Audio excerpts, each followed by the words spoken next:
Welcome to Character Unlock, the third episode of our video game-centric podcast, where this week we're going to be spending some time talking about some new releases, some Gears of War, some Battlefield, a little No Man's Sky, which none of us have played yet, which I'm quite excited about. Looking at a lot of news, and maybe talk a little horror games towards the end. As always, I am joined by my good buddy John. Hello, mate. Hello. You alright? Yeah, not bad. And our first guest on the show, it only took us 3 episodes, which ain't bad, is another good friend of mine, a man I've podcasted with a lot in the past, is Mr. Tony Black. How are you, buddy? I'm good, thanks. Yeah, I'm deeply honoured to be your first guest. I almost feel like I don't deserve it, so thanks a lot. You shouldn't be honoured. It's terrible. It's us. It's not that good. Well, I beg to differ, but thank you. But thanks for coming on, mate. It's gonna be. I'm really quite looking forward to chatting video games with you for a little while. Yeah, I know, and it's a good time really because I'm just getting back into gaming properly because I've just bought a PS4 after a whole year of not, which is weird because I've had the occasional thought going, I should buy a PS4, I should get back into this, I need to play Assassin's Creed, etc. So yeah, I've finally done it now. So finding your podcast and doing that is just perfect. Destiny. Nice. Which I also might buy. Absolutely. Yeah. You're enjoying your nice shiny new PS4.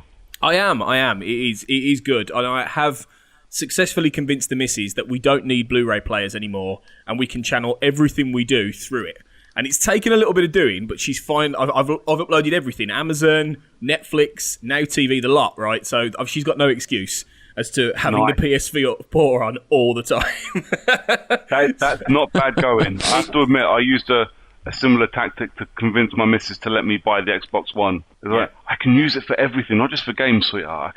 We can do Netflix and Amazon, and it does everything. Watch this. Obviously to show her, I had to buy it. See, I genuinely think that Sony and Microsoft and all these guys realised that more men will spend money on this if they can convince their girlfriends that it has a multi-purpose use, that it's not just silly video games. They can watch Gilmore Girls. Perfect. And that sounds awfully stereotypical, but that is what my missus is watching relentlessly right now. So I'm allowed to say that. But hang on, there's nothing wrong with Gilmore Girls. All of the female... No, but let me get them all back, because you're absolutely right, John. There is nothing wrong with Gilmore Girls, and I do enjoy it. It's been a revelation in many ways. So, moving swiftly on, before we offend too many people too early. We've done women, now we've just got different ethnicities to go. So, let's get on with it. I know. So let's start with Mexicans. So we actually have proper news this week. This is really cool. It's like the first week that first recording that we've done where we've had actual news to talk about. And the last couple of weeks have been insane for news. So we'll start off with Rockstar have finally, as much as we all knew it was coming, they finally announced Red Dead Redemption 2 with a tiny little showed absolutely nothing kind of trailer telling us it's going to be out this time next year. Did you guys manage to have a look at the trailer? There was a trailer? There was a trailer. Oh, wow. I just knew that they had that one red logo, and I just thought, well, I can't be arsed with this. This is clearly going to be really drawn out forever. So nope. There was they done the social media thing. Actually, I would say that wasn't stupid at all. That was insane. Well, I haven't seen Twitter go that self-perpetuating mental for quite some time. Yeah, Twitter just imploded on itself the second those images appeared.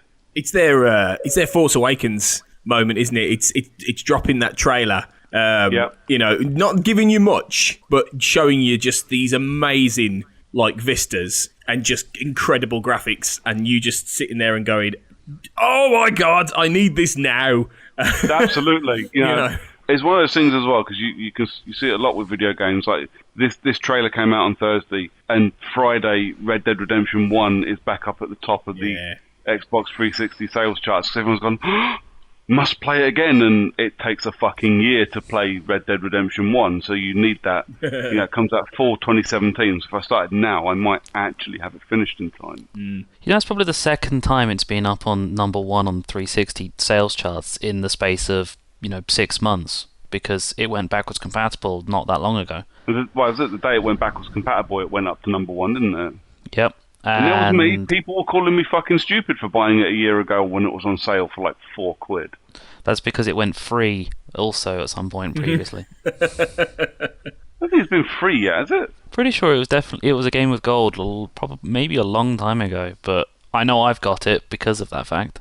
Oh, because I did have a disc version of it, then traded it in, and then somehow managed to download the digital version without really knowing it was there. Nice. I did go to buy Undead Nightmare the other day just in case to realise that I already own it and didn't realise that.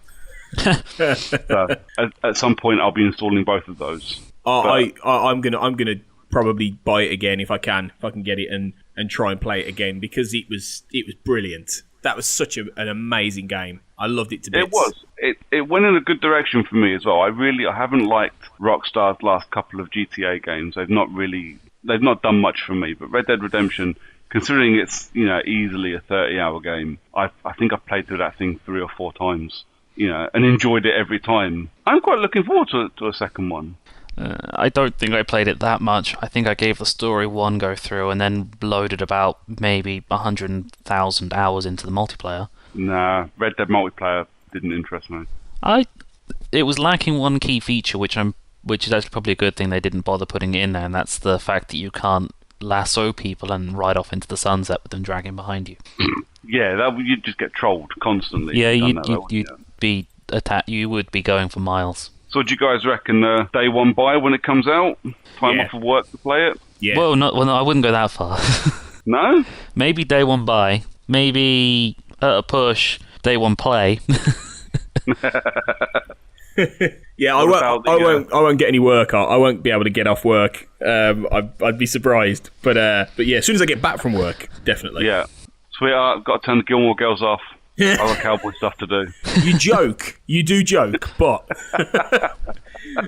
given how many seasons there are, she'll probably still be watching it in a year's time. Yes. Yeah, absolutely. Be honest. You see, already you've both found a flaw in getting guests on your show because we probably talk more about the Gilmore Girls in the first 10 minutes than you guys would have done. This is the flaw. Derailed straight away. Yeah, definite issue right there. Yeah. Although Gilmore Girls versus Red Dead Redemption 2, I mean, you're only getting gamers interested in Red Dead Redemption 2. Everyone loves Gilmore Girls. Maybe we should just do a podcast about Gilmore Girls. I tell you what, I'll let you two sit and talk to Gilmore Girls. I'm going to go get some kit. So moving swiftly on from both Red Dead and the Gilmore Girls, Nintendo announced the name, I suppose, with a little trailer and some info of what was called the NX is now the Nintendo Switch.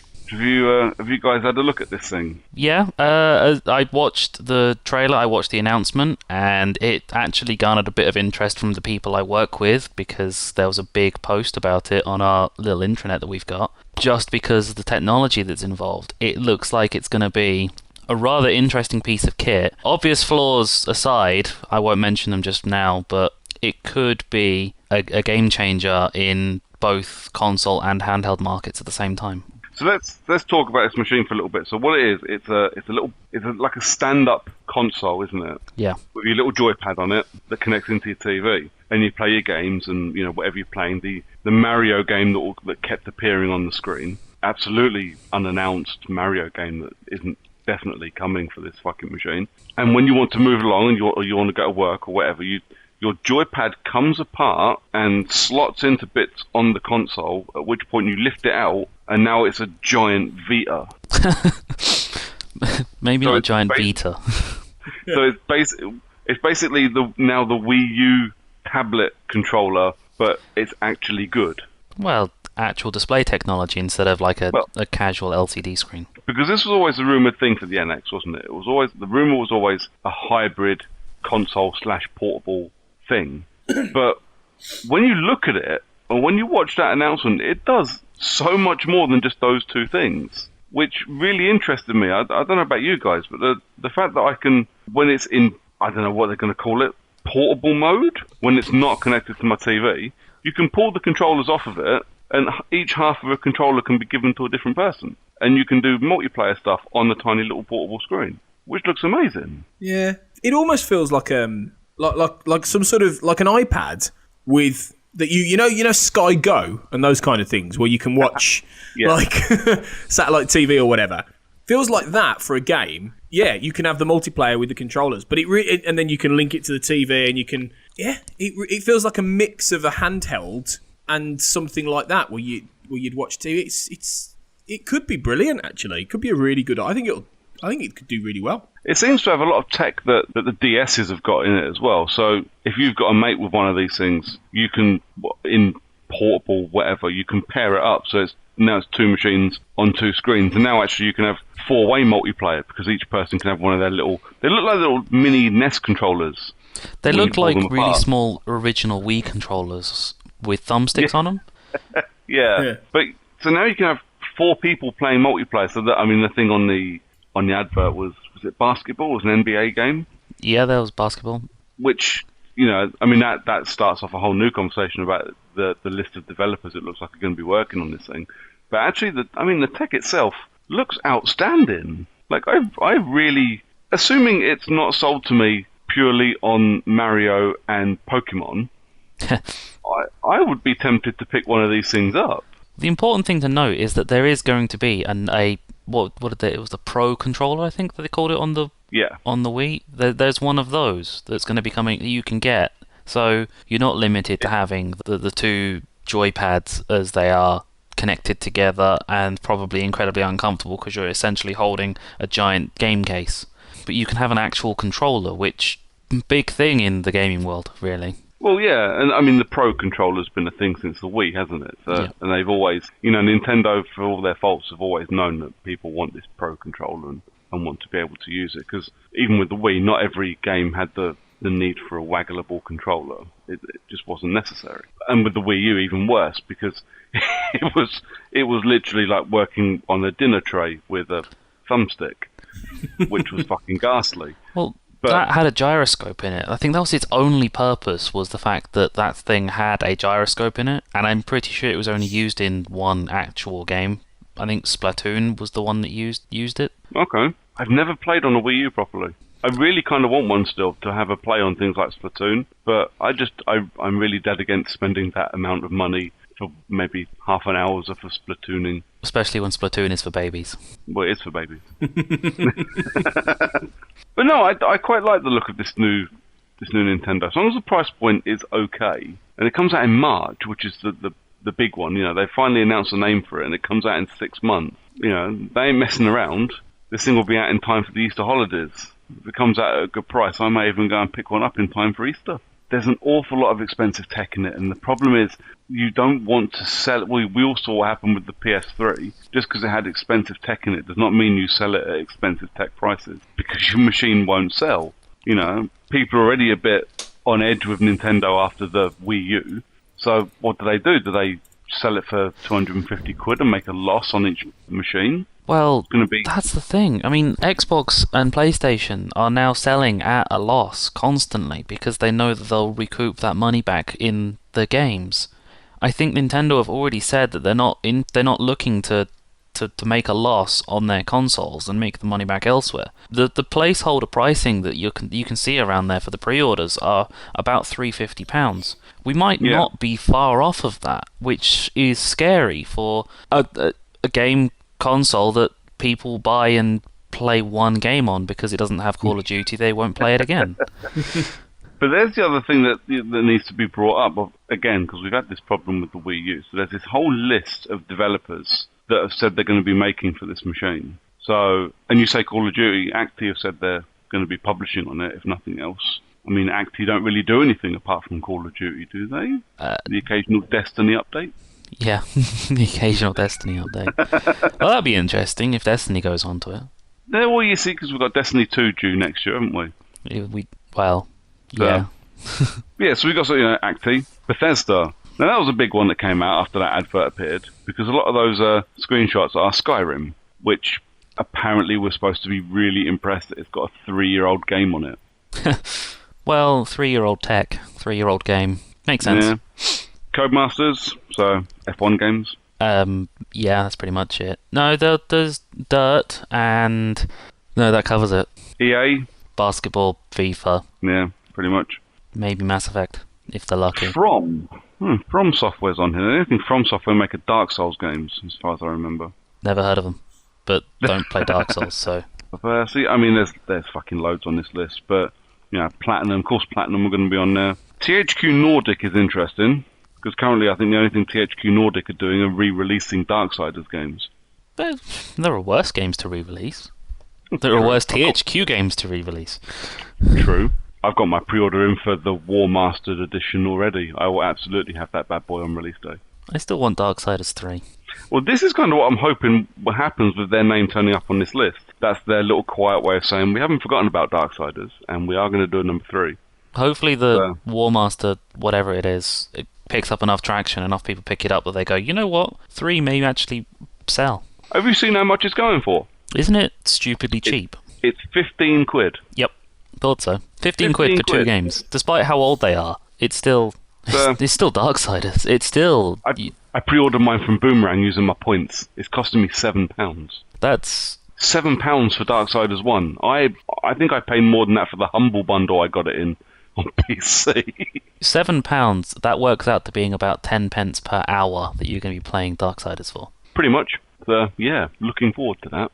But yeah, I mean, it's an interesting list of people that are going to be apparently deving for the Switch. Obviously, you've got to take this list with a pinch of salt, because we saw a very similar list when the Wii U came out, didn't we? They might make one game and then not make a second, and others may see how poorly the sales are and just not make the first game. Or, worse, make the game, cancel development midway through, and then sell it anyway, at full price. What do you think, though? EA on the list, do you reckon you'll get your Mass Effect on it? Maybe, but I'd be interested to see what EA do, considering Frostbite is often very aggressive on the power of the machine it's running on.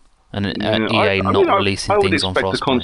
I would expect a new console coming out in March to be able to handle an engine that consoles have been using for the last 5 years. True. You know, Nintendo or not, I'd expect Frostbite to work with it without a problem. True, but if you've played any of the, I'd say, more recent Battlefield games on the previous gen consoles, Battlefield 4 prime example, trying to load any screen when you're playing the game, it's dog shit. This is kind of true. Press the pause button to look at the map or the scoreboard, and you just wait 20 minutes and the game's over, and the scoreboard loads, and it's not the right scoreboard because you've been killed 4 more times. Oh yeah, the amount of times I kicked from the server for being inactive. The amount of times I managed to crash Battlefield by going into the menus was outstanding. Absolutely not something that should be able to happen, but yeah, I get your point. Be interesting to see what happens. But yeah, the NX, the Switch, good name. Comes away from the Wii U bullshit. I'm interested. I'll pick one up one day. So this is kind of, I suppose it's a tenuous link to video games and the like. But this week we also saw a new trailer for the Assassin's Creed movie come out. Now, I don't suppose we'd usually bother with any film trailers, really, let alone ones from games. Obviously, we've got a couple coming. But for me, and I know for Tony as well, we're quite big Assassin's Creed fans, and I'm very, very much looking forward to this film. Yeah.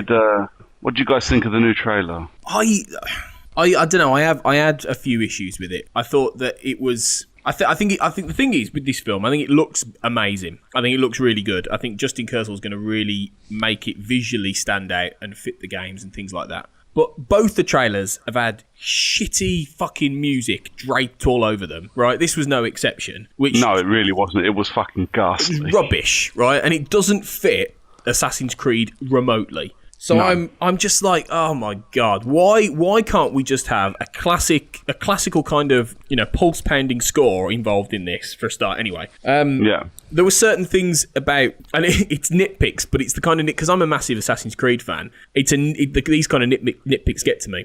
Little things like the fact that Jeremy Irons' character, who seems to be playing the head of Abstergo, the evil Templar agency, Assassins. It's Templars, isn't it? Templars agency. He says Assassin's Creed, as in describing the assassins. Now, the assassins have never been called the Assassin's Creed. No, he kind of says it as if it's a time period, doesn't he? We've traced him all the way back to the Assassin's Creed. Yeah, exactly. Instantly put my back up. Yeah, Immediately, I went, Fuck you. No, yeah, exactly. I went, no, that's wrong. And I think Marion Cotillard's character, who seems to be playing his daughter, I'm sure she says Aminus at one point instead of Animus. Right now, that could be me. That could be me mishearing it. But in my head, I went, no, it's not Aminus. It's Animus. Fucking do it properly. So Yeah. this is, there have been lots of video game adaptations previously that have fucked about with what they think are very, very small details, but we know are very important details. I mean, they're already taking some liberties with how Callum, who's Michael Fassbender's character, is going into the Animus. It's going to be this rig, as opposed to just a body, thing that you'd lie in a lot of the Assassin's Creed games, or a piece of kit. This is a rig where he's physically going to be able to fight, almost like holographic. It's even though not holographic. Do you know what I mean? It's so and I think they like that so much they're going to incorporate it into games, from what I've heard. Yeah, I mean, what I found interesting watching the new trailer though was you can actually, if you look closely, it's only there for a second, you can see the old Animus in the background. Okay. The little red chair from 2 onwards. Yeah. So that's actually in the background at what I assume is Abstergo Industries. It's there. So this looks like it's supposed to be an update to it all. Which, considering what Ubisoft has said about this film and the games to come since, because they said, Assassin's Creed will be coming back as a game, and it will be taking on bits from the film. So it must be the Animus, because everything else looks like Assassin's Creed. But the point is, they said, we will bring back Assassin's Creed, when it's ready to come back. So what I genuinely think, and what I hope, is that actually Ubi are going to go, we're going to update this, we're going to, the stuff with Desmond finished 3 games ago, now we need to stop what we're doing since, and they're going to jump forward a bit, and I think this is where we're going to end up with dodgy, remote, holographic, hanging off the ceiling Animus thing. But I think as long as they do it right, I think it'll be okay. But yeah, I've got some issues with that. I didn't like it when I first saw it. I think really, I mean, I know this isn't a film podcast, but I think the general gist of it is if they get the right script and it honours the games and what the games are, and I know they can't do the games the same. I know it can't exactly be the same because they can't do that. But as long as they take the essence of the games and it's in the script and in the characters, then it could be one of the better movie adaptations. But I mean, let's be honest, the reason that most movie adaptations of games don't work is because games are games. And when you take away the playability factor, immediately... Well, yeah, they're boring. Well, yeah, the whole concept of it changes. You've got to have a really good set of characters, a good story. And a lot of these films fall into the trap of just trying to do the same thing as the games have done, just without us playing them. And you're like, well, no, that's not going to work, is it? Because you've got to change it. I mean, it's the equivalent of a movie adapting Metal Gear Solid and doing the cutscenes in exactly the same way. So you're sitting there for 15 minutes, 20 minutes, listening to people talk, absolute codswallop, and with no movement. So it works both ways. But I think it could be really good. And I'm just hoping that these nitpicks are just me being really picky, or the way that this shitty trailer has been edited, because it's a shitty trailer, and I think there's a better film behind it. I hope so. Yeah, I think I've said, I've written a couple of things about trailers in the past, and I've got plenty of things to say about trailers when we move on in a little while. But I mean, I do think the trailers for Assassin's Creed are a bit crap. This one shows more. What interested me, actually, what brought me back to it, was it showed what I hope is going to be the game's bleeding effect. Yeah. Which looks interesting. And more importantly, and it's only brief, and if you don't know you're looking for it, you won't see it. You'll see that, I can't remember what his assassin's name is, but his ancestors missing his ring finger, which is an interesting detail that most people would have missed. Oh, okay. It's only on the screen for a brief second, but the fact that it's missing actually shows some attention to detail. Because obviously, all the old assassins had to have their ring finger cut off so they could use the hidden blade. The pre-Ezio ones. Yes. So it's interesting. I'm hopeful. Yeah, I'm hopeful. I've been hopeful for a while. And the people involved give me hope, because it's got a great cast. It's got good, it's got Justin Kurzel, who did a really good Macbeth film last year. His brother, who scored Macbeth, Jed Kurzel's doing the music for Assassin's Creed. So the music, I think, will be good. A bit quite like Jesper Kidd did the scores for Assassin's Creed, the games. Yeah. And then Brian Tyler, when he made them all, he made them all Pirates of the Caribbean then, didn't he? But but yeah, it's good. But yeah, they've got game writers on doing the script. They've got people that are clearly quite passionate about it, making the film. Yeah. You can but hope. I think if it's crap, it won't be for the want of trying. I think they genuinely want to try and get it right. So that's a good sign. It ain't going to be the World of Warcraft movie. Fucking hell! Let alone games. That almost made me want to quit films. Well, Jesus Christ. That was pretty terrible. Although it is a shame that in this country it's been delayed to next year, even if it is like the second day of the year, because now our best video game film for 2016 is Angry Birds.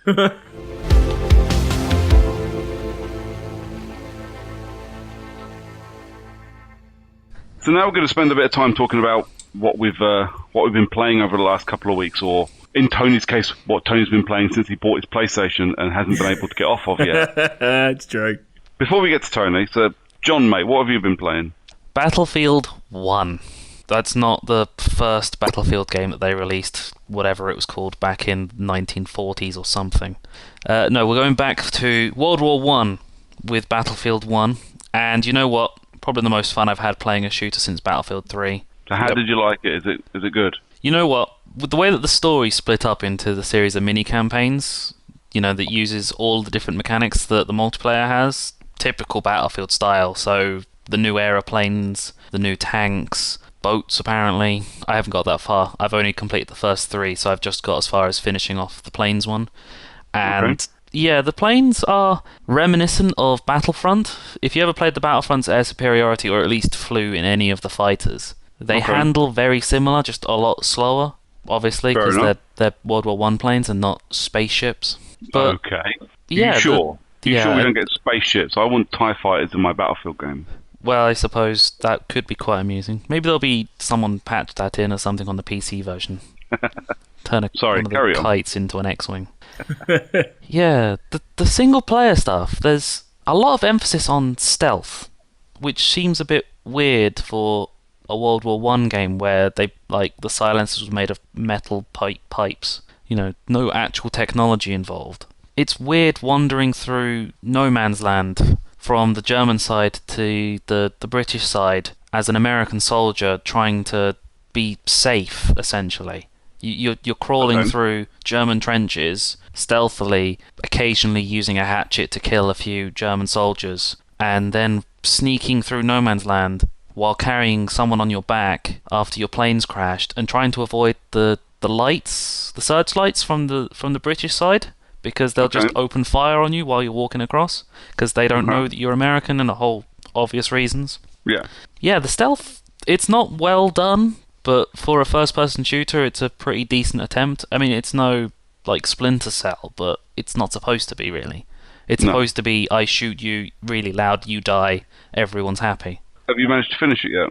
No, I've only played the first 3. I've got 3 more to go, I think there's 6. Okay. One of them features Lawrence of Arabia, apparently. Cool. That's random. Yeah. I have seen Battlefield took a lot of shit when their story trailer appeared, because it had, women and Lawrence of Arabia and shit, people going on one because it wasn't just generic white man killing people. There's another one that involves the Dreadnought ship, which I'm assuming they've added because of the whole Behemoth type thing, which is that if your team's losing when you're playing at least Conquest, I don't know if it's on the others, but if you're losing by at least 100 tickets on Conquest, the losing team gets hold of a large vehicle, so it's a blimp on some maps, an armoured train on others. That's what the other story mode that I'm missing. It's not apart from the boat and the Lawrence of Arabia is the one that involves an armoured train. There's an armoured train on some of the maps, and then on one of the maps that I've played so far, there's a Dreadnought ship which has the captain of the ship controlling it, moving it from one end of the map to the other, and 4 people in gunner seats just absolutely annihilating the map using the Levolution, if they're still calling it that. But the captain also gets hold of the main gun, which is capable of leveling the fucking castle that's there.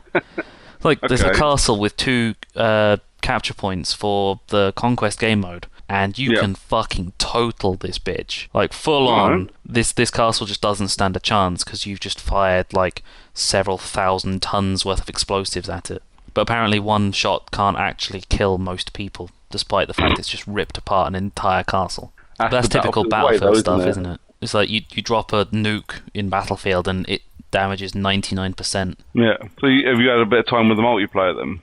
Yes, the multiplayer, I've played a fair amount. I think I've dedicated most of my Sunday to playing it, in fact, the multiplayer. Yeah, the multiplayer's balanced. Played Rush on the beta. Used a tank, one of the light tanks, because there's 3 different sizes: the light tank, the heavy tank, and then there's like a transporter. It's got extra cannons. Yeah. Used a light tank, went 32-0 because no one really knows how to combat tanks. The infantry don't really have any weapons to combat tanks unless you specifically go out your way to buy the extra weapons in the in-game currency that you win. I think the war bonds. Okay. You can get a rocket launcher that you have to prop up and load. That's the engineering class has a special bit of dynamite kit that is like 3 hand grenades attached together. No, it's like 5 hand grenades attached together. You launch it. Typical anti-tank traps and all that, but no one really cares enough. And you'd think the heavy tank would beat the light tank, but a la Fury, you just flank around the outside because you're quicker than they can turn their main gun. So there's that. Played a ridiculous amount of Conquest, enough to know pretty much how everything works and where all the maps are. But there's a new game mode, quite fun actually. The War Pigeons one. Yep, War Pigeons. This is the same War Pigeon you use in the first mission you get your hands on in the game. No, I think that's the only the first pigeon you get hold of where you fly it, which is a bit stupid. It's more of a cutscene rather than actual you controlling the pigeon. It's a bit it's odd. But beyond that, there's a game mode called War Pigeons where the goal is to catch the pigeon, write a note of coordinates, and to let the pigeon go. But it's difficult to write the coordinates down when moving. It actually slows the ticker down. Yeah. And when you launch the pigeon, the other team can shoot it out the sky before it delivers the coordinates. And it's first to 3, so it's best 3 of 5. Just capture the flag. Yeah, capture the flag, but with pigeons. But with a pigeon. All right. As fun as it sounds, do something different, don't you, with your game? Yeah, as fun as it sounds, I only gave it one game mode. This map was tiny. It's 12 player, so it's 6 on 6. No, it might be 24. It might be 12 on 12. I don't think there was that many people playing it. I think it might have been 24. Yeah, it wasn't great.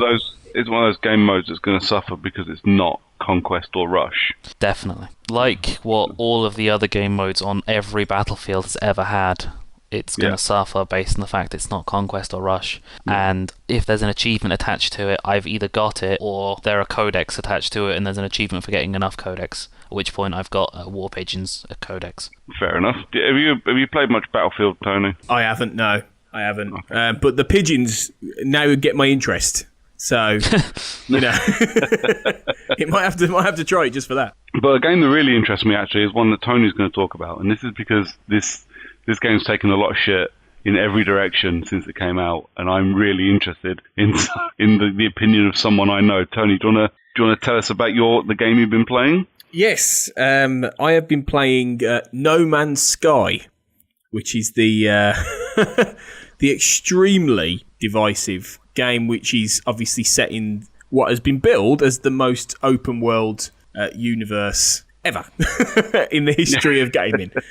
By Hello Games on the PS4 and Windows, but it's got 18 quintillion planets, and if you don't know what No Man's Sky, that's a number. Yeah, that is a number. I've never heard quintillion used to reference anything before, right? This. So it's basically, the idea is that you will never ever find everything in this game because you physically wouldn't have enough time in your life. It would. I don't know if it's been. It probably has been calculated, but I think it would probably take you something like 10,000 years to find every planet or something. Bloody hell. Like that. Probably, yeah. So the idea is it's supposed to replicate the universe, what it would be like to travel in space. And it's got a very sort of simple, basic playability about it, in that you play basically just an explorer who's got a ship. You know, the ship styles vary, but you just imagine like an X-Wing, I suppose, from Star Wars, right? And you're traveling through space, and you're navigating different star systems, and every star system you visit with all these planets, and it could be various different planets. It could be 10 planets. It could be 2 planets and a moon. There's they will always be undiscovered. So it's very, very unlikely you will find a planet that somebody else has found. Or if you have, it will be only probably one person. I think since I've played it, there has been one other person, one other player who found a star system that I found, and I haven't seen this person. They are long gone.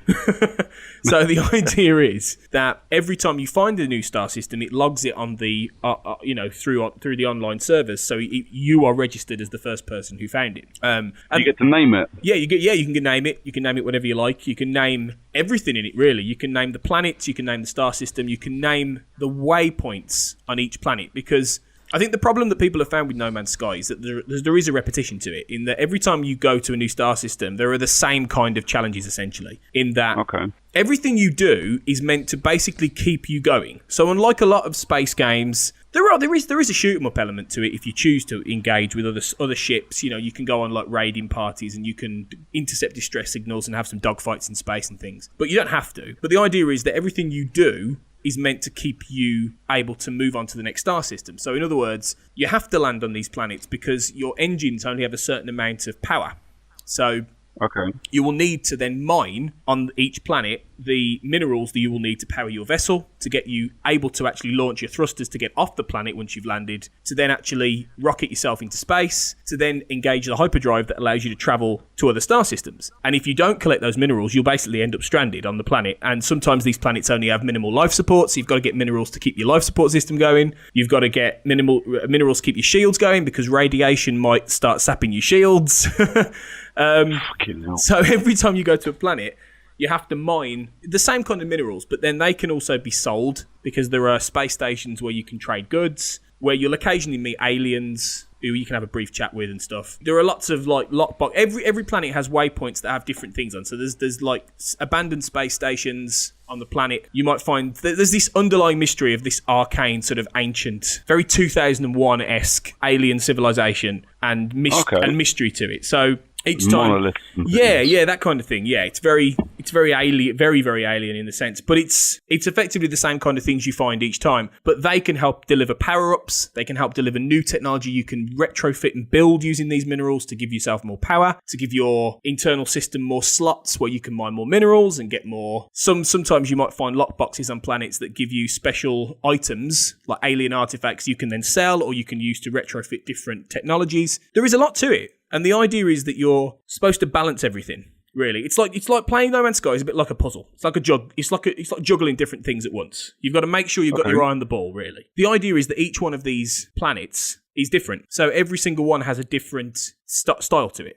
Most are variously, they're not completely different. They have the same kind of things on them, but they all have different terraforming to them. And that's essentially the idea of the game, in that you can go off and explore randomly if you want, to build up yourself to get more money, which means you can buy a bigger ship, which means you can then buy bigger engines to maybe get you to places quicker, etc. But the ultimate idea of the game is either to follow what is called the Atlas, which is this ancient alien mystery, and get to the center of the universe. That's the ultimate idea of the game. You never have to. You could spend the next however long this game is online and functioning just exploring space. And I think the problem people have had is that there's a repetition to it. And it is very repetitive, don't get me wrong, it is. But I think part of its charm lies in that. I mean, I quite enjoyed it because I can play this with my girlfriend, who's not a big gamer.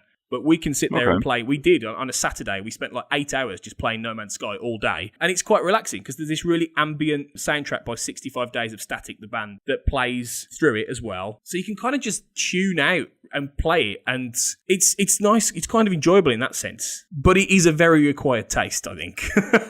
And I think... Yeah, like you said, it has been very divisive, hasn't it? I mean, I don't think there's anybody that just kind of likes this game. You've got like half the people really, really like it, and half the people really fucking hate it.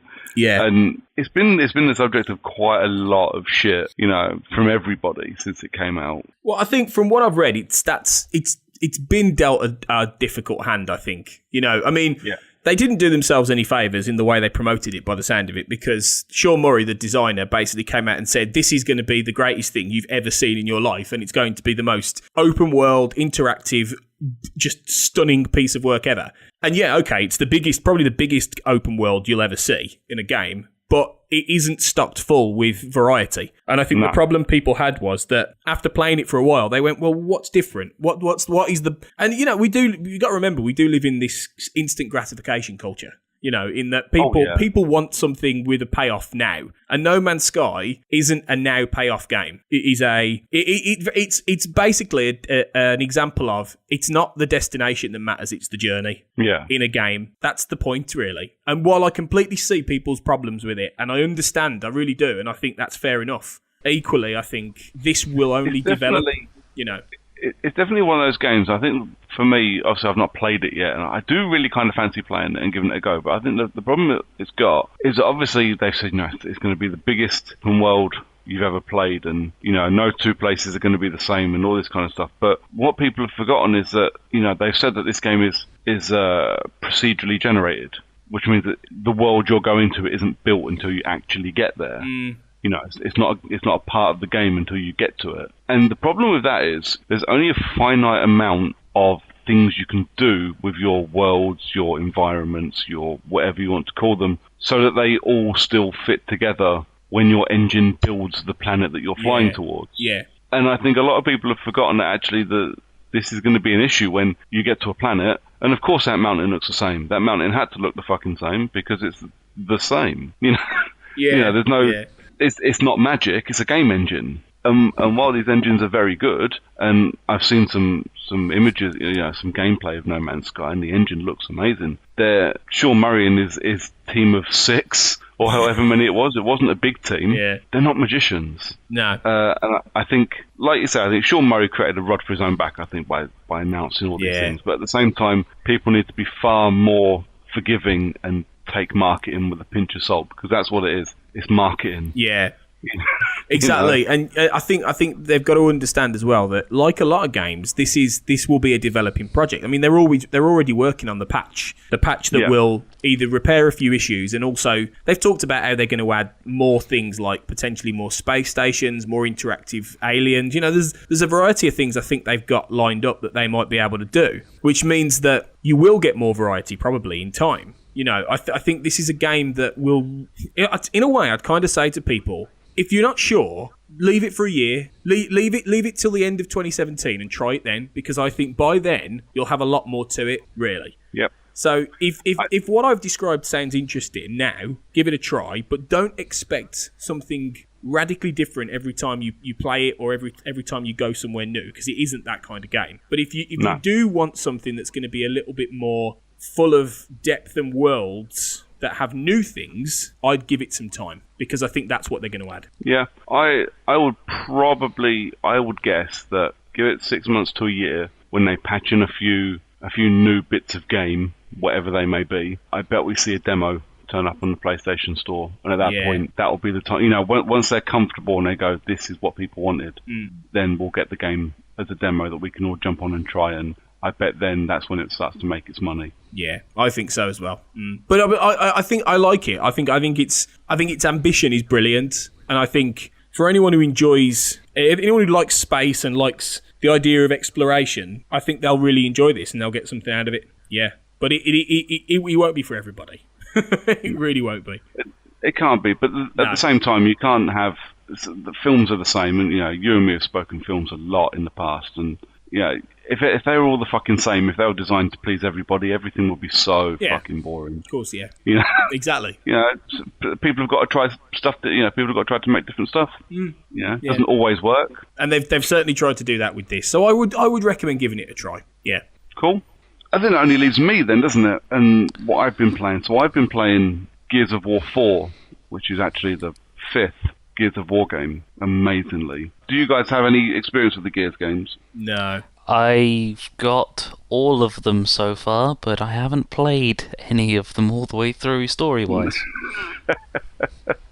So, I won't ruin anything, but so the basic story is, I think it's 25 years after the end of Gears of War 3, where the main bad guys from Gears of War 3 were kind of mutants of the main bad guys from 1 and 2. But that aside, we've killed them all off. We won at the end of Gears of War 3, and all is nice and happy and peaceful. And the army that you worked for, the COG, the Coalition of Governments, That makes sense, yeah. So they're still a thing. They're still an army, and you now play as a new character, JD. So yeah, he's left, or he's gone AWOL from the COG and is now kind of hanging around with these people that are called outsiders, who, they're nomads. They just kind of live in villages. They're basically pikeys, these people. Yeah, they're caravan people. There's nothing wrong with caravan people. I'll put that out there. While they're, ripping off many and varied settlements for bits that they're after, they are attacked by new monsters, and new monsters start to take some of the people that they are caravanning with, and so they go looking for them. And so begins Gears of War 4. For those that have played the Gears games before, it's 100% more of the same. It's less of Gears of War Judgment, which is a good thing, because Gears Judgment was not good and just kind of felt like an add-on to 3 that was sold as a full game. This feels like Gears. It feels like a Gears game, and I love Gears. Gears of War is the reason I bought an Xbox 360. This one was the first Gears game that I bought on release day, and the day it came through the door, or the day after it came through the door, because the day it came through the door, you and I were podcasting. I didn't play it that day, but I did play it the next day, and it was like slipping into a pair of comfy old shoes. Within 5 minutes, I'm into my game, I'm rolling on, I'm killing things. For those that don't know, Tony included, you have this thing in Gears called active reload. So instead of just tapping your button to reload your rifle or whatever you're firing, you're given kind of a progress bar for the reload, and if you tap the reload button the second time at the right time, you get a damage boost with your next magazine's worth of rounds, which is a really interesting mechanic. On the surface, it doesn't really do that much, but it's a deeper mechanic than a lot of people give it credit for, and it can be a big help in getting people down 2 or 3 bullets quicker. This is especially a thing when you start playing it on the harder difficulties, because Gears of War's insanity difficulty is quite literally that. It's fucking insane. Yeah, if you don't get an active reload every time, you're not going to get through it. No. So this is the thing. So you start playing Gears 4 and you tap the reload button, and within a couple of minutes you're back into getting your active reload. It's comfortable. It's there. It's Gears. But here's my problem with it. It's like stepping into a pair of comfy old shoes. This is the first Gears game on the Xbox One, and don't get me wrong, it looks gorgeous. But you've already walked 100 miles in them. Yeah, it looks absolutely amazing. The new Unreal Engine looks spectacular on the Xbox.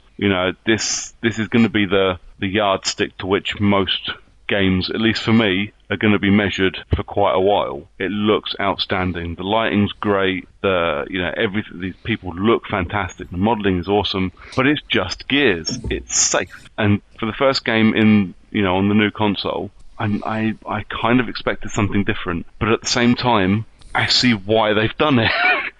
I'm genuinely, I loved every second of. Well, no, I didn't love every second.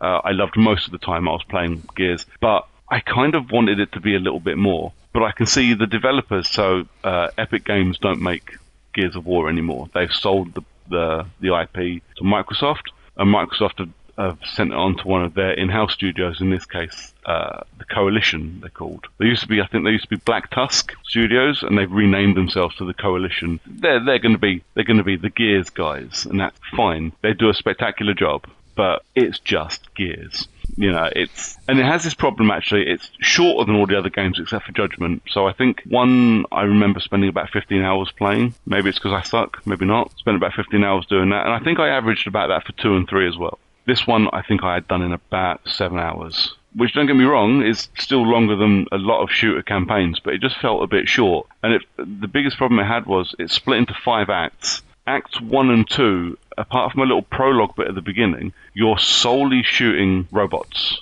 which to most people might not sound like a problem, but did either of you guys play Black Ops 3 last year? Or the year No, before? thank God. No. Right. Black Ops 3's biggest problem was the fact that it was fucking soulless. And it wasn't soulless because it was another churned out Call of Duty game. It was soulless because you weren't killing anybody human. It was just wave after wave after wave of robots. By about the halfway point, I gave up and I dropped it down to easy and just ran through the entire thing because I was sick to the back teeth of it. And Gears 4 kind of has a very similar problem. The first 2 acts, while they're only 3 or 4 hours, maybe 3 hours to get to the end of Act 2, for that 3 hours, you're just killing this endless stream of robots. And I'm saying, I'm bored now. I don't want to do this anymore. You know, I really want monsters, because that's what Gears games are about. You're killing monsters. And thankfully, you know, you get to the end of Act 2, that's when monsters appear, and you forget everything I just said and go on and carry on to kill monsters almost exclusively. And the monsters are decent, let's say. They're nothing on the Locust from the early games. You know, the Locust kind of seemed to have a bit more going for them. The ones here, not quite so much. Not as boring an enemy as lots of robots, but not as good as the original bad guys. I think...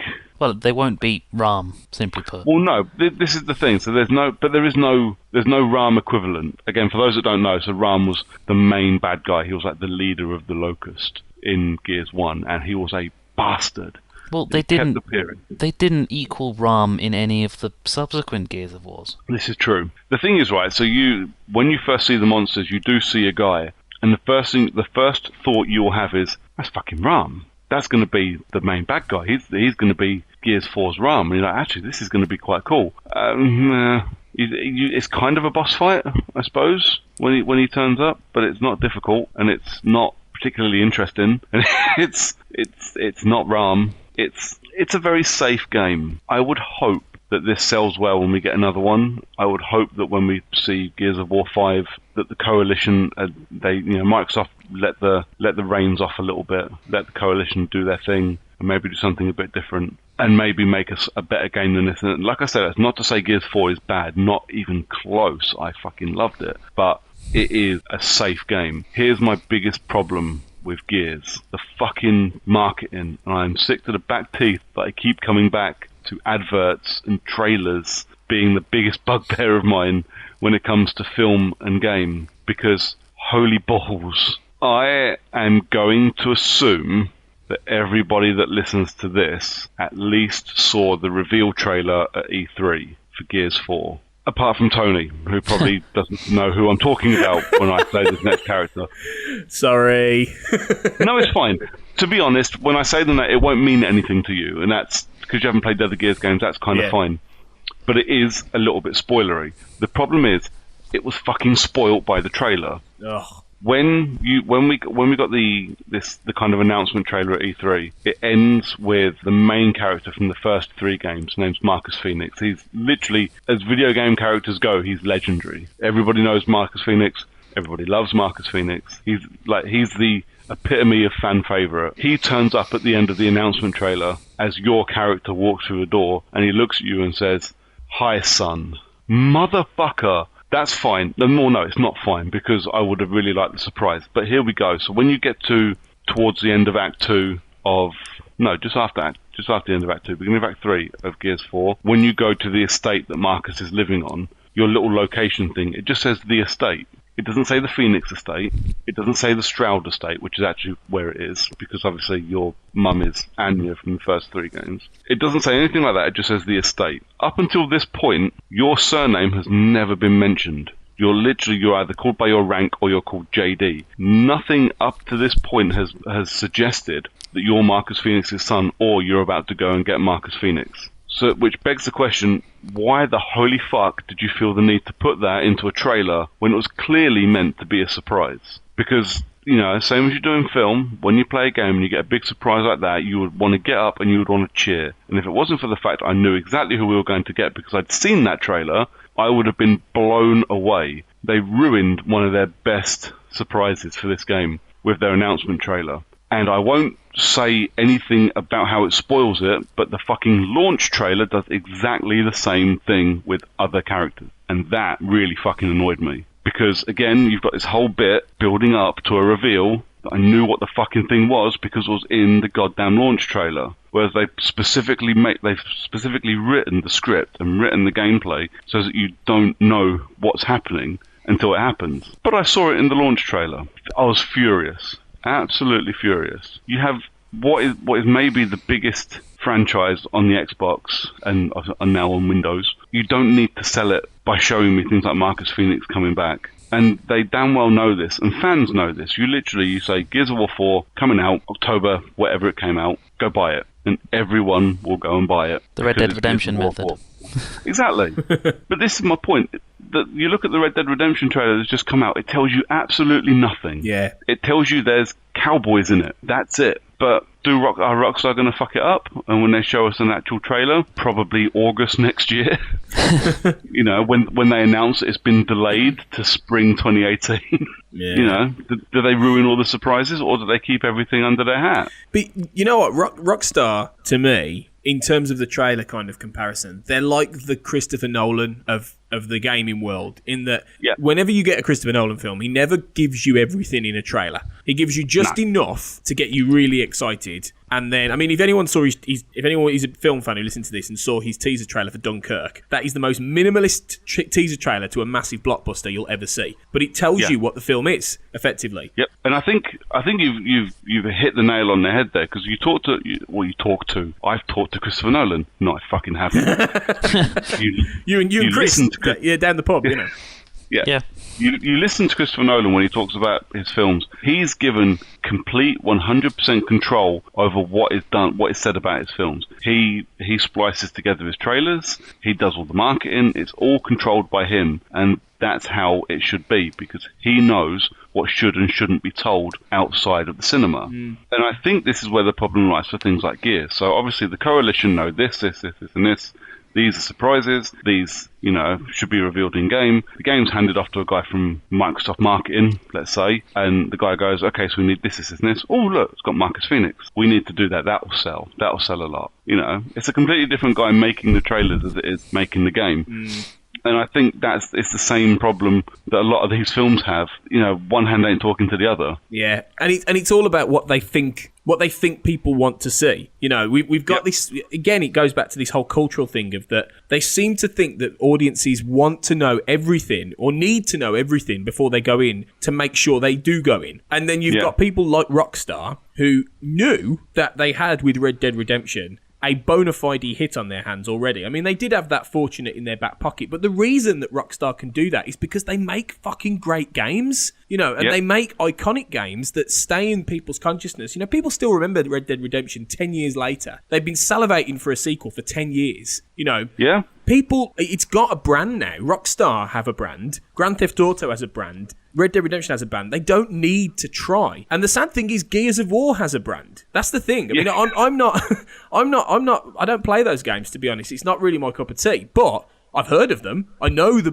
Gears of War brand. So it's really strange to think that there are people out there who seem to think they have to tell you everything and spoil so much to make sure people buy it. Because fucking hell, people are going to buy it anyway. You just tell them Gears of War is coming out, people are going to buy it. It's really frustrating. You know, it frustrates me in films, but if it happens to games as well, that's it. If anything, that's worse because you're playing the game. So, you know... And they cost more. And it's quite expensive to play a game as well. Exactly. You know, you spend, what, 10 quid to go to the cinema? Yeah, a game, you might be spending 50. And it's like, well, it's just, it's crappy. It's not on. And you're absolutely right. I think when it's not in-house, that's where the problems crop up.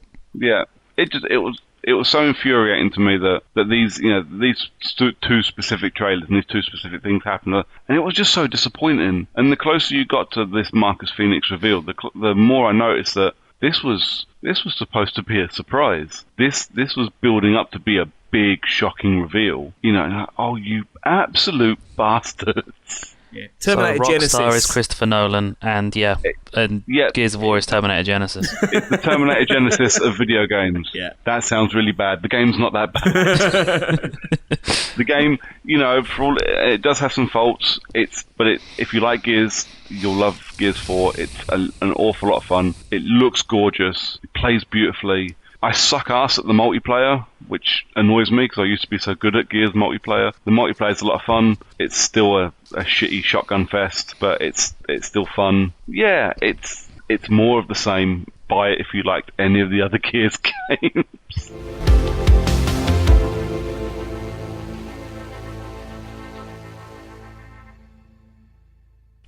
So moving on into the last part of our podcast today, because we're releasing kind of the weekend of Halloween, and because, you know, any tenuous link is a good link, really. Shocktober. Fucking Shocktober. October, Movember, Next week we're talking about games with moustaches in. Red Dead Redemption. Yeah. So, tying in with the Halloween thing, just for a little bit, we're going to talk some horror games. So, instead of sticking with the triple bill, we're going to do a bit of a round robin, but we're going to do a couple of good games, and we're going to pick a shit game for you as well, just because we want to make it a little bit more interesting, because it's our podcast and our 3 listeners might want something a bit different. So I think to start off, we're going to stick to a good, or start off with a good horror game, whether it scared you or you just enjoyed playing it, and then we're going to have a look and see what people responded to us when we asked on Twitter and the Facebook. Do you want to start us off then, John? Give us a good horror game. Good horror game. There are so many good horror games out there, and as the kind of little sissy girl who I am, it's difficult to get me to want to play a horror game. Pretty much every horror game that's ever released, I look at and go, nope, not playing that. Good horror game? The Last of Us. Yep. My only regret with The Last of Us is that I can't play it for the first time again, because it's such a powerful story. I was almost in tears at least at one point. And you know what? With just the prologue, it's so intense. The what happens. I'm not going to put any spoilers out there for this game, because for anyone who hasn't played it, it's a must play. You just go buy a PlayStation and play it. And for those of you who have played it, you know exactly what I'm talking about. Yeah, that was horrible. Like, genuinely horrible. It was not nice to play at all. The game relies heavily on stealth, which any good horror game would need stealth in some way, because it's all well and good that you can kill the enemy. It's that you shouldn't be doing that necessarily. Yeah. You need to get from point A to point B while keeping a little girl safe from harm, while a large number of enemies that have an instant kill if you get near enough to them. It's terrifying enough that if you go loud, you don't know if you've got enough bullets to kill not just the enemies that you can see, but all the enemies that you can't see. That's the problem, is that there's an untold number of enemies around you. And it's terrifying at times. You walk into a sewer and you don't know what's going to cause a group of enemies to come and attack you. It could literally be that you're just casually walking along and something falls over because you've walked into something you shouldn't have done, and that alerts a group of enemies because they've got good hearing. But it's not just the horror element to the game that makes it amazing. It's that one moment, I think Act 2, you step out onto the roof and there's that giraffe that's escaped from the zoo. Yeah. And it just makes the whole world seem beautiful. There are so many games out there that you could wish you could blank from your memory for the obvious reasons that it's so bad that you just never want to see it again. I wish I could blank this game from my memory just so I can play it again. Yeah, I'd say that there are a couple of games I would like to be able to do that with. Have you managed to play Last of Us, Tony? I haven't yet. No, I've heard a lot about it, and I've heard many people say it's brilliant. So I'm gonna try and grab it. It might be a bit cheaper now, actually, as well. So it's been out a while. It's very cheap, actually. The HD, the remastered version for PS4 is always going for about 10 quid on the stores. For 10 quid, you could spend your 10 quid in much worse places. Yeah, I probably have. But I will. I will. I'll grab it. Yeah. Cool. Do you want to go up next, then, Tony? Yeah. Okay. I'm gonna take us back to the late 90s for a game that I suppose it's horror, but it is as much sci-fi. I'm gonna say the old. I think it's 1999. It came out. The old Alien vs Predator game on the PC. Which fucking scared me to death as a teenager because you could play as one of 3 things. You could play as the alien, the xenomorph, you could play as the predator, or you could play as the colonial marines. And that was a brilliant thing, and it was always really like piss easy if you played as the alien, because you could just go and hack everyone to death immediately. Yeah. But whenever you played, and the Predator was pretty good as well, but whenever you played as the Marine, you might as well not fucking bother, because you would walk along a corridor with the... Yeah. Oh, that heartbeat sensor. Yeah. God. And all you could hear was that, right? No music or anything, just...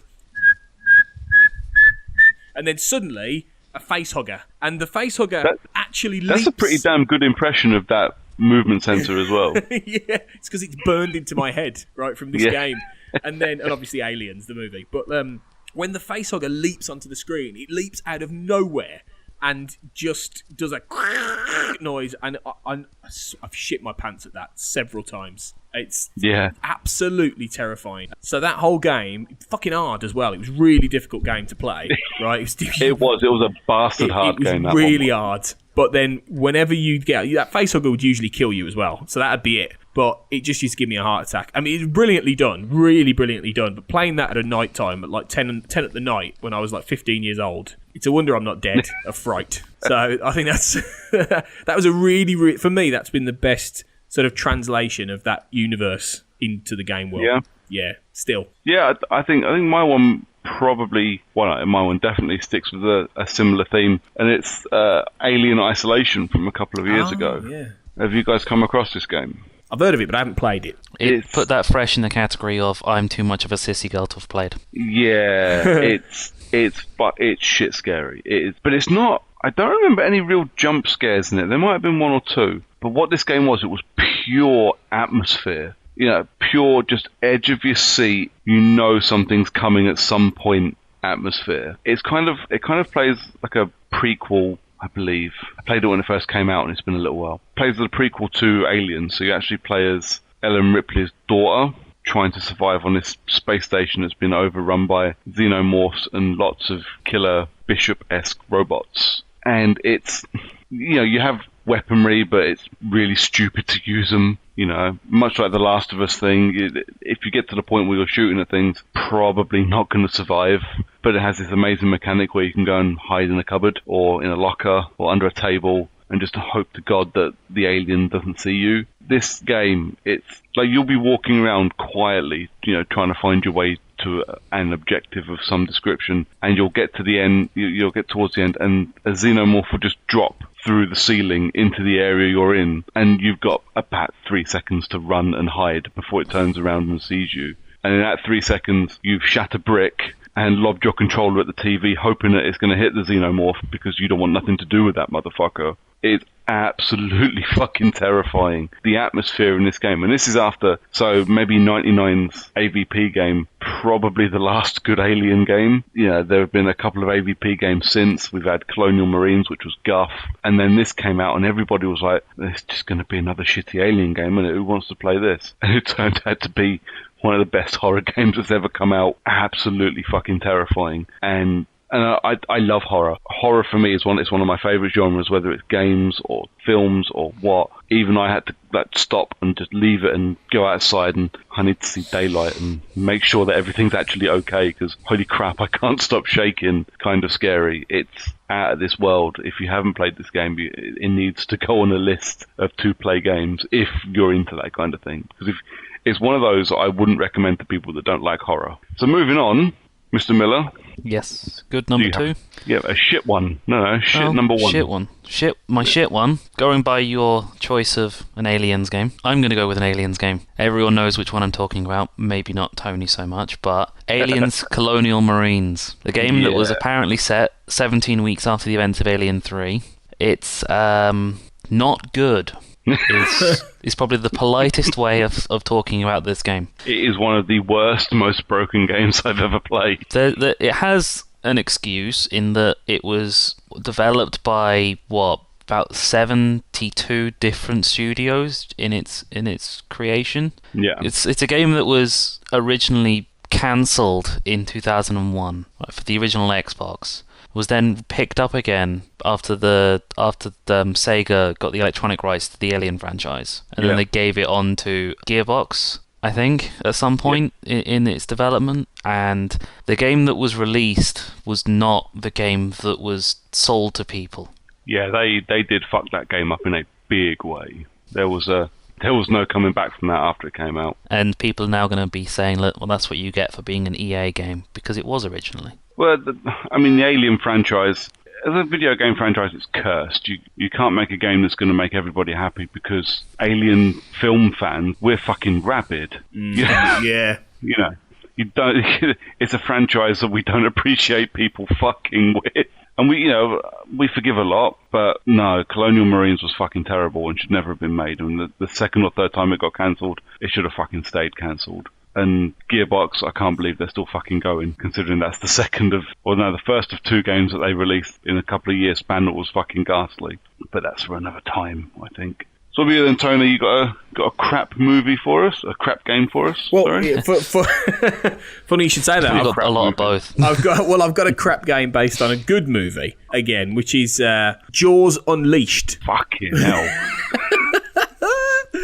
Because I'm the kind of like video game player in that because I'm a bigger movie fan, I tend to sort of gravitate towards games sometimes that are based on movies, and I'm like, oh, I'll pick that up, that looks good, or I have done in the past. But Jaws Unleashed was 2006, based on Jaws for the PS2. Jesus Christ. I mean, words can't describe how bollocks this was. Although IGN called it Grand Shark Auto in a positive way. Wow. Which, I don't know what they were smoking, but it was just awful. It was just, that was probably back when they were taking money for their reviews. Yeah, possibly, yeah. But, it's because you play as Jaws. It's like... Sold. I'm buying it right now. you play as the shark. So... That sounds brilliant, but think about it for a minute. You play as it's Jaws. Echo the dolphin with teeth. Exactly. So it was just really sort of clunky. There's so many things were wrong with it. It was just trying to move a man-eating shark. Again, imagine what that must be like, right? It's just rubbish. Just rubbish. And it's just a good example of how, sometimes you shouldn't do these things. Just because Jaws was a great movie doesn't mean that it would be a great game. It's because it's interesting, the flip side of the whole game to movie thing, it applies the other way around as well sometimes. Quite often. Oh, for sure. For quite a lot of the time. Most licensed games based on films are fucking shocking. Exactly. Yeah. Jaws Unleashed would be my bad horror game, because I'm not a massive horror gamer. I don't really play horror games particularly. I'm halfway between both of you. I'm a bit of a wuss like John, but I also do like the odd thrill. Yeah. Wait, hang on. I didn't say wuss. I said sissy girl. Oh, okay. Wait, I have a bit of dignity here. He said pig-tailed sissy girl. That's what he said. I stand corrected. But yeah, for the ones I have... It's interesting, though, because horror games have got a completely different thing to horror film. I love horror films. Yeah, but me the too. thing with horror films is, within 2 hours, they're done. Yeah. And I can go outside and get in the car and listen to some music and drive home. Horror games, 8 hours of good horror game, like, say, Alien Isolation, is really fucking intense. And it can be quite draining. Yeah. It's literally, it would be like watching all of your favourite horror films one after the other for 10 hours and not in a way. And because you're in control of it as well, you kind of, it's a different experience because you have to push forward, or you're the one you're actually hiding from this thing, or you're trying to kill this thing. It's a different experience, obviously, being a game, but it's much more intense, I would say, than even some of the best horror films, assuming the game's good, which my next one isn't. Go on then, what is it? And this, I think, is going to annoy a lot of people, because I know a lot of people actually really enjoyed this game, but I say to those people, I reckon you didn't enjoy the game, you're just nostalgic for the man that made it. And it's The Evil Within. A lot of people love this game. I thought it was fucking wank. This came out... No beating around the bush. No. Well, it was shite. It came out towards Halloween, I think, 2014, so a couple of years ago now.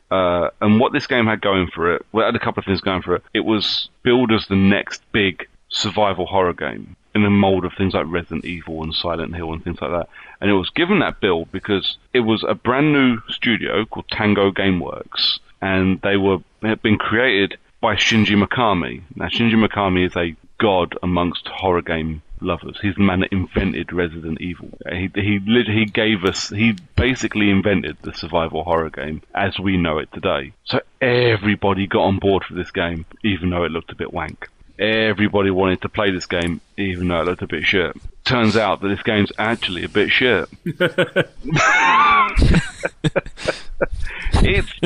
The thing is that everything about this game, all the formula, all the pieces for it are there. That it's a haunted house type thing. It's weird police investigations and something dodgy's going on. And it's got big, scary bad guys and plenty of jump scares and lots of atmosphere. The problem is, for me, none of it ever quite melded together. And the more I played it, I spent some time on some forums while I was playing it as well. So I'm just not getting it. And everybody would say, "Oh, just keep going.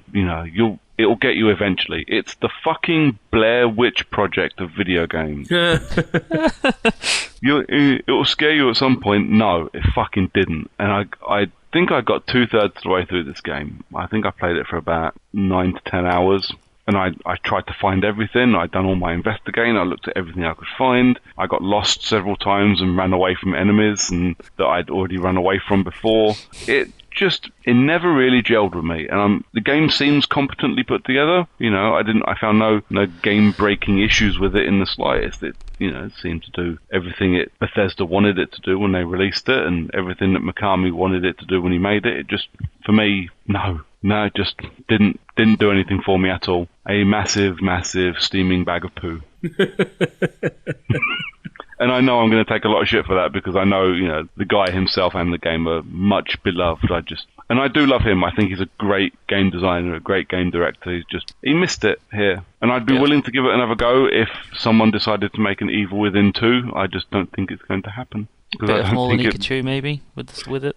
Do you think? Or do you think it was literally just that I think he had a lot of ideas. In the world? No, I think he had a lot of ideas that just didn't quite meld together.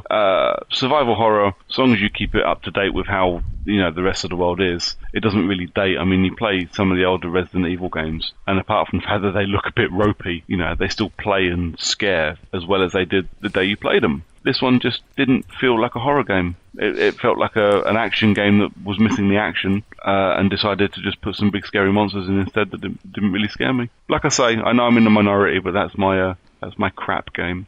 Let's end on a positive. Final good game. Well, second good game. I'm going for The Evil Within. I'm joking. Hold on, I'm going to hang up this call and come back when you finish talking. No, I'm going for. You know what? I actually had 2 more good games coming, and I actually just flipped a coin for them right now to make the decision. Okay. And I've gone with Resident Evil 4. See, that was very close to being my crap game. Yeah, I understand why, because again, same reason. It's a nostalgia thing. I think mostly for this one. Because it's the first action game in the series. I mean, they're still action horror games because it's a group of zombies. You shoot all of them rather than just a group of zombies. Shit, hide. Yeah.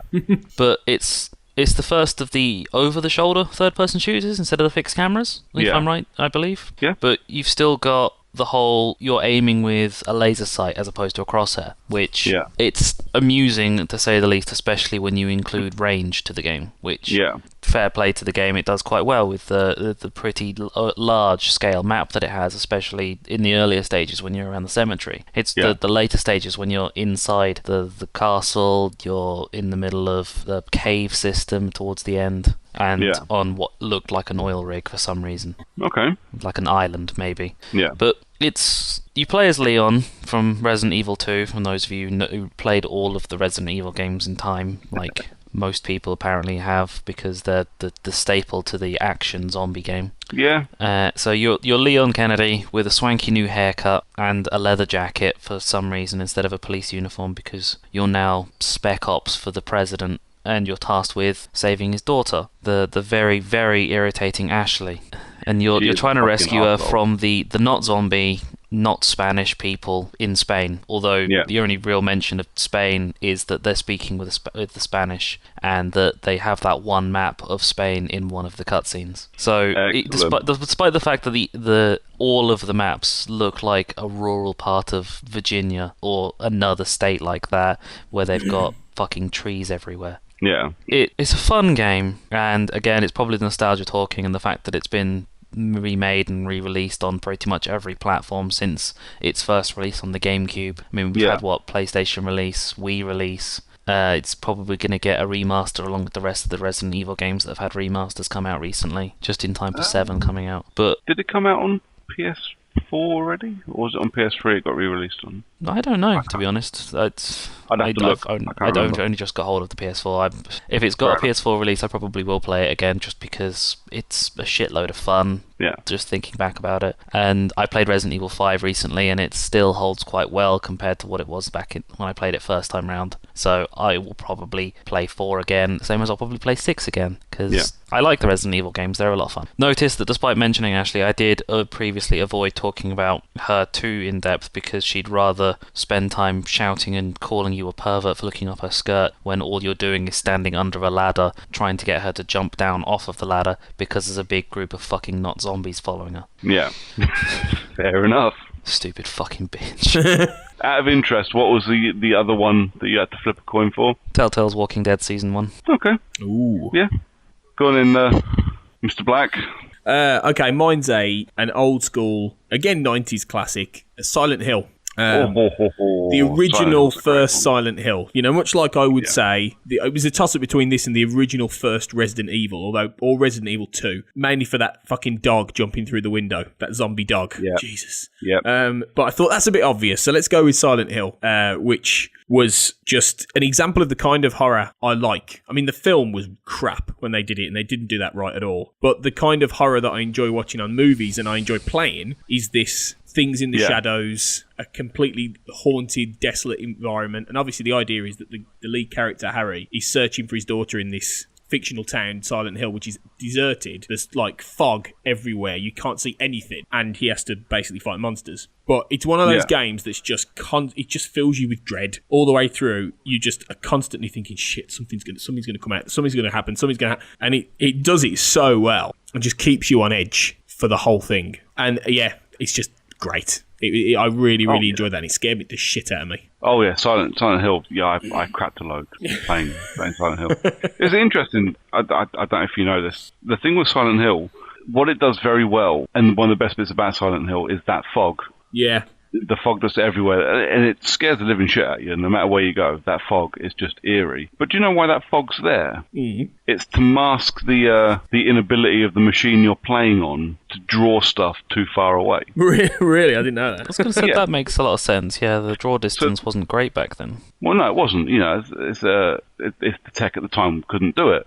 But the fog's there, and everything that you encounter is drawn behind that fog. You can't see it being drawn as you move forward.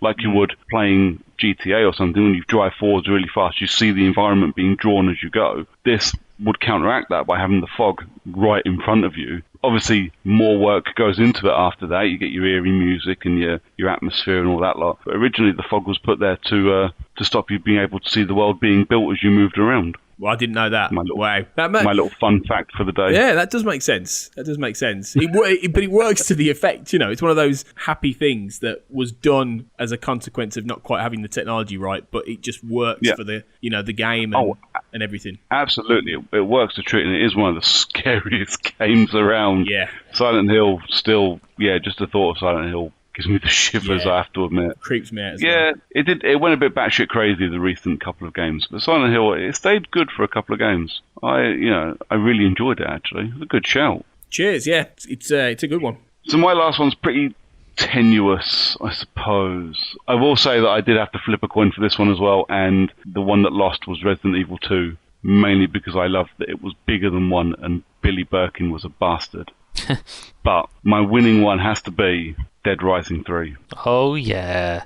Dead Rising 3 and Dead Rising as a franchise, while not particularly scary, they're this just masses and masses and masses of zombies. They are the most fun I think I've had with the game, at least in this generation of consoles. And what's that? This generation has been going 2-3 years now. This generation of consoles has been absolutely amazing, but Dead Rising 3, hands down, one of my favourite games. Just the insane shit you do in the game, the ridiculous fucking story, the batshit crazy customization of vehicles and weapons and things. You know, you combine a motorbike and a steamroller, and you've got this flaming fucking truck thing that annihilates everything in front of it. It's just out and out batshit mental absolutely cannot beat it. Absolutely can't. I had so much fun with it. And my pre-order's in. I've booked extra time off of work. I've actually added holiday to my holiday in November so that I'm off work for a couple of days when Dead Rising 4 comes out. I am going to play the shit out of that. I cannot fucking wait. So we asked on the social medias when well, I actually asked really early and should have asked today, but I didn't. I was a retard and I asked. Hey, look, today. let's not put retards. But I did down ask, like that. well, true. They're much better than I am.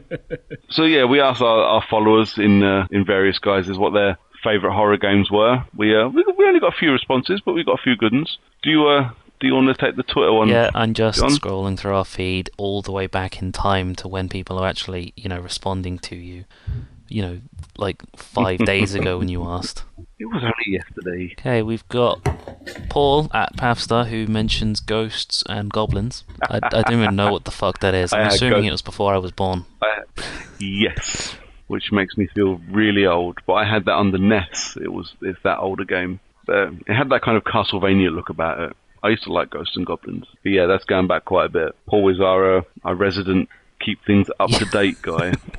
Because I don't think he's ever played anything later than 1990.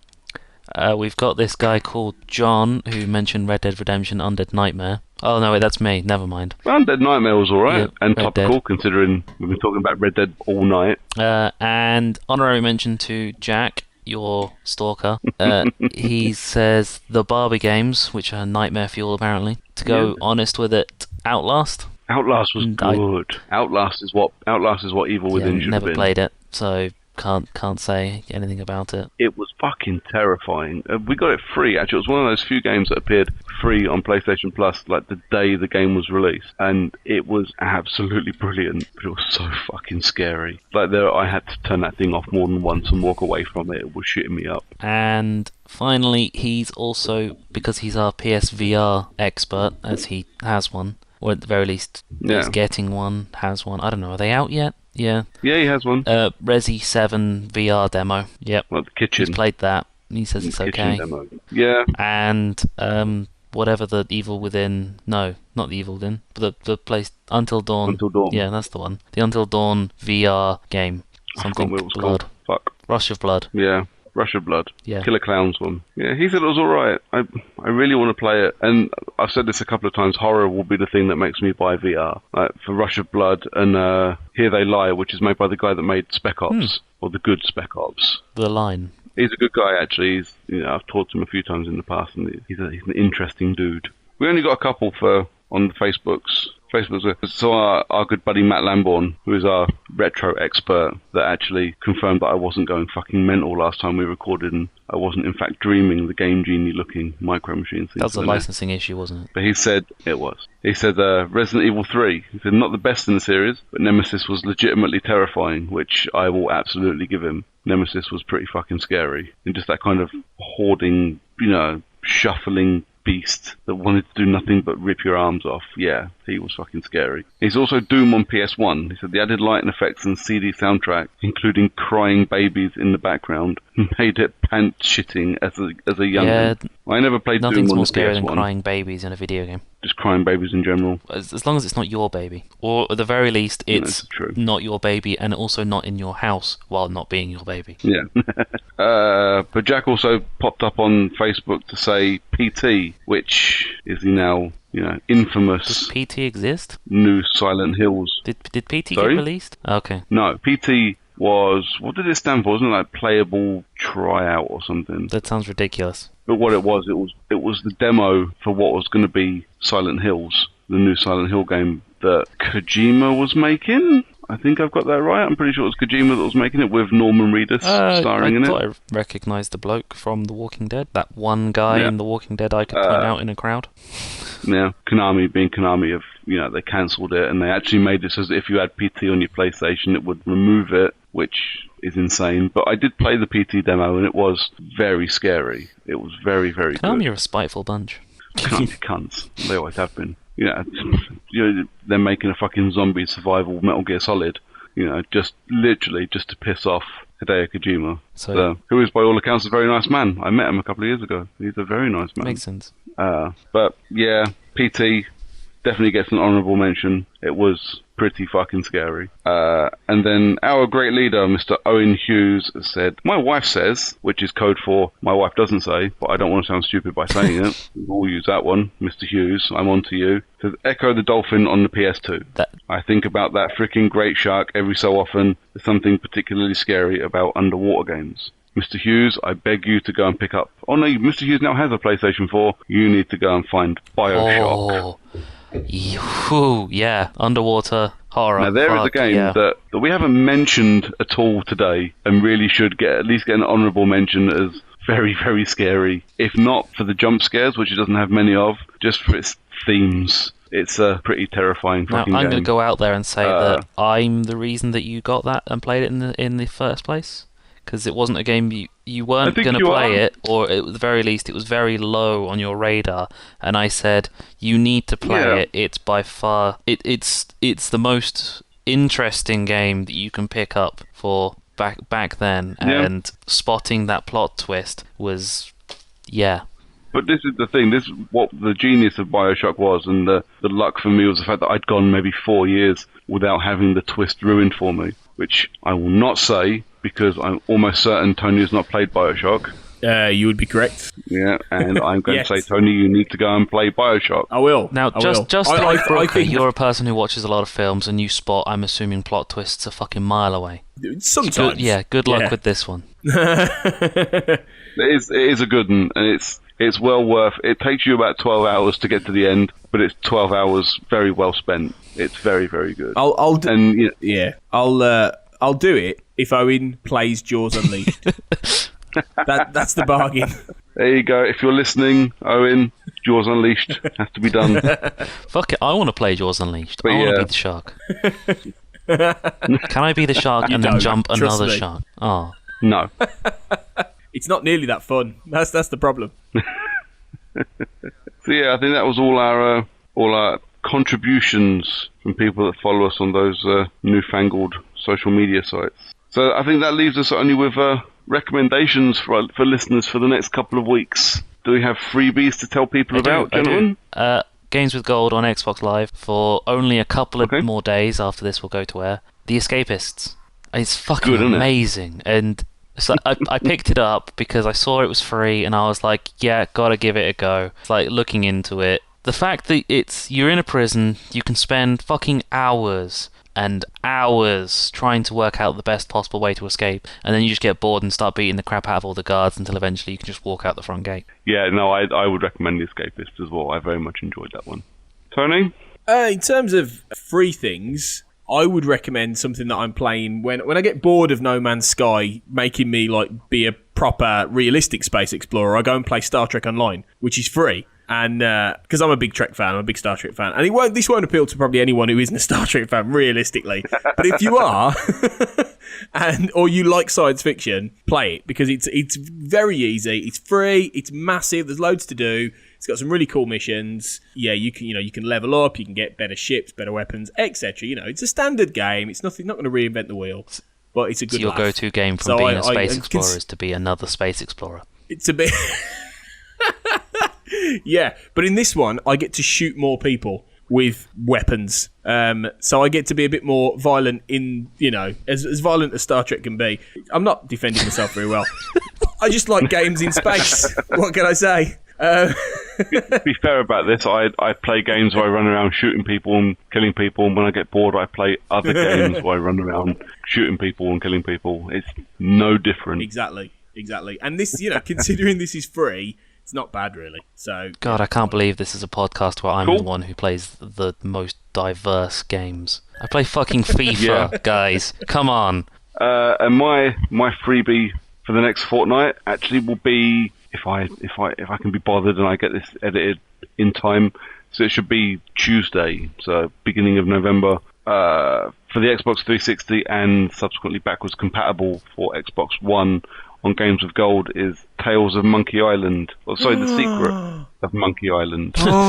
Which, you're right. Sorry, I've probably just come. I love those games. Everybody loves Monkey Island. Sorry, I just got really excited about that. Damn it! You took my recommendation for next episode. Well, have you seen the games for Games of Gold for this month? Dude, I tweeted Mate, about them.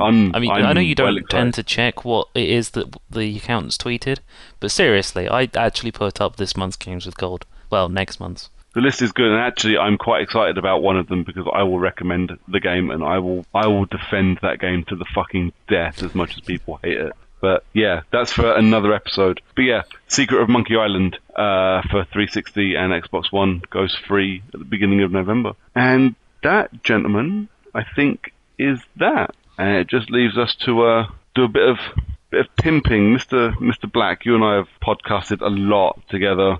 Where can people find you if they want to find you in the future? Well, I do a specific podcast about the X-Files, which is called the X-Cast, which, Brooker, you're on. You've just been on most recently, actually, our last episode, which was about Sleepless. And you're going to be back for a few more in as we go through season 2. We're a season in, starting to take off. It's going pretty well, and so you can find us on iTunes at the Xcast, and just we're on Facebook, on Twitter, and if you're an X-Files fan or a fan of any of that universe, check us out. Cool, Mr. Miller. You can find me on Twitter at the John_CU and on Xbox Live as Long Dong Silver. Cool, and as I've said before, I'm at Brooker411 on Twitter. I'm Troublemaker411 on PlayStation and Xbox. And if you can't find me anywhere else, you will almost certainly find me writing and or podcasting for our hosts, Failed Critics. Come find us on Facebook and on Twitter. We're at Character Unlock for both.